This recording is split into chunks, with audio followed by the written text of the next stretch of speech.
Hey everybody, it's Jason Blaha here, and I got a message from a subscriber that I saw. And actually, this guy's got a lot of balls to actually post all this. So I'm going to flip it in here for you guys. But yeah, for someone to just publicly come up and admit this, pretty ballsy, man. And I think it shows a little bit of courage there. Because the guy basically admits that the guy is him in there. But, he asks, how is it that a person can go from being fat and out of shape, completely unfit, but being confident, being okay, being just fine around other people and having no problems with confidence or whatever. Then they get the fitness bug. They get into shape, lose the weight, get fit. Then all of a sudden they're insecure about their body now. They develop social anxiety, body image dysmorphia, all sorts of stuff. So let's talk about that a little bit. Let me put on my +5 hat of weaponsmithing, do a little bit of crafting, and yeah, let's jump into that. I don't know if there's real cliff notes for that other than to say that the actual industry itself in the fitness world, in my opinion, contributes to this largely. And it's a really bad thing because that sucks. You do see quite a bit of this happen. You see people who were okay before they got into shape. As far as their self-image, sometimes even their ability to interact with others just fine is just fine. They're good. They have no problems. Now, you do see a lot of the opposite. Let's be real here. There are plenty of people who are very socially awkward and insecure, and that's one reason they choose to work out, to build their confidence. And you know what? If you're insecure and you lack confidence, spending some time exercising and focusing on a positive goal that improves your image, improves your health, improves you in multiple ways isn't a bad way to go. So, I totally get that. I'm not knocking that at all. It's just that for many guys it doesn't work. Some of them become even more insecure after. But for a lot of people it does really work. And it's true. It's just there's no guarantee it's going to work. But it's not a bad idea because at least you're doing something positive. You're doing something that improves your health, that improves your outward image as well. And so, that's not a bad thing. It's a good thing no matter what to go ahead and get into shape, even if it doesn't work for that purpose of boosting confidence like you hope it does. But in many cases it does successfully do that. Unfortunately, what we see here is that you do get some people who were okay. They like, well, I know I'm out of shape, but I'm comfortable. I'm comfortable taking my shirt off at the beach. I don't care if I'm fat and out of shape. There are plenty of people like that. I have no problem with it. They're very socially outgoing, actually extroverts with lots of friends, good social lives. You see plenty of people like that who aren't in shape, that are quite clearly out of shape. And it doesn't bother them. But for those people, obviously their health should be a concern. And I would hope it would be, and I would hope they would get into shape because, having nice outward, outgoing people, who are friendly and everything kind of sucks if they're not healthy. We need more people like that in the world who are actually genuinely friendly. We'd kind of hope that they have a higher quality of life and live longer. But yeah, we do see a lot of that. But cases of where the people get into shape, what ends up happening, I think part of it is because, number one, they finally are aware of their body. Once you start improving your body, you become aware of it. Since you want to improve things and you start actively working on improving various things, it makes sense that you're going to become more body conscious. You're going to become more aware of your flaws once you start trying to improve things. And a lot of people can tend to be very self-critical of that. And,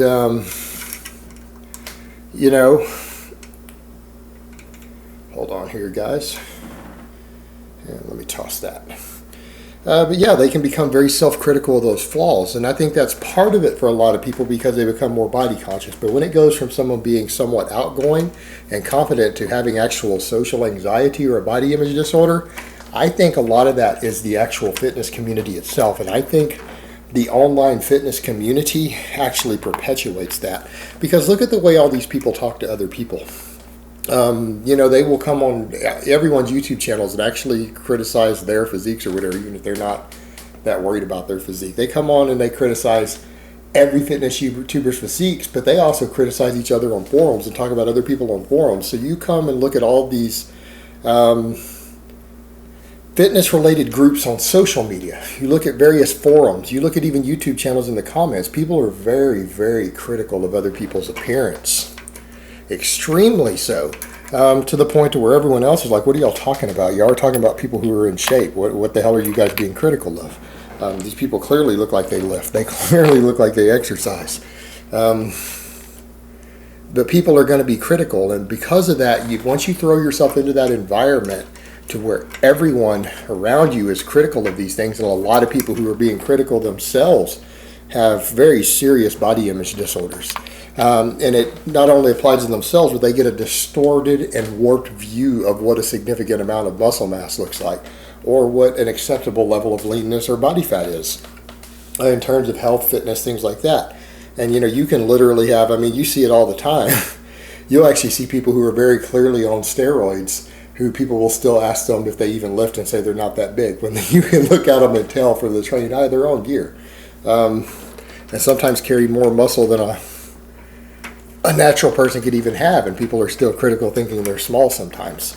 And again, it's really shocking when you think about it, because again, people have this distorted and warped view in this community. And the problem is that once you get kind of sucked into that community and into those circles that obsess over that, I think a lot of that is what it is, the online groups, or even local groups at your gym. If you start hanging out with a bunch of guys who are very serious about physique goals like that, and they hang out in these groups, you're going to tend to learn some of their mindset as you go in this, since they're very, very critical of these things, and they exhibit a huge amount of insecurity regarding their own body image and that of others. When you actually see and hear other people talking about that sort of stuff regularly, it can make you become more and more critical of yourself. And it can make people over time get a distorted view of what's acceptable or what's fit. A very distorted view. And once that happens, once your personal view has been distorted, again, due to the fitness industry itself is bad about that. Throwing you guys images of guys on tons of gear with good genetics who are often photoshopped and perfect lighting and everything else is what you're supposed to be striving towards. If that's what you're seeing day in and day out in the advertising and in your Facebook feed and your Twitter feed and YouTube and everything else, and you're part of the fitness world now, it can very, very much mess up your ideas of what's acceptable and what's fit and what isn't fit. And once that happens, you can find yourself very quickly having a body image disorder. And once you start seeing your own body in a negative light, even when you are in shape, and you're seeing yourself being very critical, that can in turn lead to social anxiety, because you're a very body conscious person and you see your own flaws, and deep down you're scared that everyone else will see those flaws, because that's where the social anxiety comes from the body image disorders. And it reduces that confidence and the ability to be around others, is that the idea that your distorted view is a distorted view that everyone else has, and that they're going to see you and think that your body fat is 2 or 3% too high. They might think that you're a fat fuck because you're at 14% body fat, when that's actually a very athletic body fat, or 15% or whatever, or that you don't have perfect triceps. They're going to notice that your left tricep is smaller than your right. You don't have perfect symmetry on each side. Other people are going to notice that. Girls are going to notice that, and they're going to think that you look disgusting. Other guys are going to notice that and say, hey man, how come you got one arm smaller than the other? That's what they're thinking, that guy is looking at them, thinking that their left tricep is smaller than their right, and he knows they have a flaw. And that's where I think a lot of it stems from. That social anxiety comes from people, once they develop that distorted view, assuming that everyone else around them has that same distorted view, because that view becomes their reality, it becomes their standard, and they think that it's an acceptable standard, and therefore other people have it as well. And the truth is, only people in the messed up world of online bodybuilding and fitness actually have these kooky ass views. But the problem is that when you surround yourself continually with people who have these distorted views, and multiple people, tons of people, half people on your friends list have these views on your Facebook or your Twitter or anything else, and that's what you see every day, it becomes really easy to fall into the idea that that's what everyone else sees too. That's how everyone else sees it.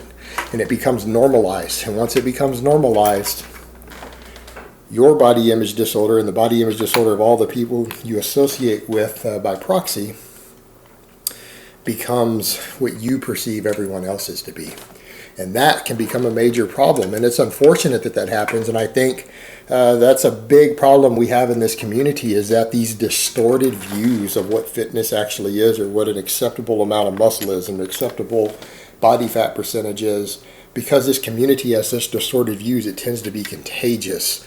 It tends to take people who never had those views before, who started their fitness journey, who can develop those views by too much association with other people who hold those really weird, bizarre views that less than 1% of the world will ever hold, or even 1% of the people in your society will ever hold, and they become normalized. And the reality is, most of the people who have this social anxiety and these are very critical of themselves to everyone else who sees them, they see somebody who's in shape and who works out. In some cases, they might think that you look freakish. And that's the other thing people need to remember, too. They're seeing their own flaws and thinking that they're too fat and don't have enough muscle, or this muscle isn't big enough or not in the right proportion. And you might actually be carrying enough muscle and be ripped enough that other people actually think you look kind of gross. While in some people will really like your look, you're actually going to bump into a lot of people who think you look gross because of what you've done. And in fact, if they're looking at you negatively, it might be for something that's the exact opposite of what you think it is, because they think you've gone too extreme with it. And that is true sometimes, because, different people have different views. And it seems like in the fitness community, everyone wants to have these extreme ideas and they want to put it all in a box and everyone is supposed to view it this way. But in the real world, the views vary dramatically regarding what different people, men, women, everyone else considers to be an attractive physique, a fit physique, or what they consider to be fat, or too little muscle or too much muscle. Those things vary tremendously even within the same society. But it seems like in this community, they want to put everything into one little box, and it is a very extreme box. But they want to put everything into one little box and kind of force everyone in the community to accept their standard when no one else in the world would ever accept such a strict standard. Everyone else has their own personal views and it varies. But again, when that distorted view, that's the standard they set, gets spread, it tends to push a lot of people themselves into their own body image disorders, and in turn into their own social anxiety problems when they're around other people.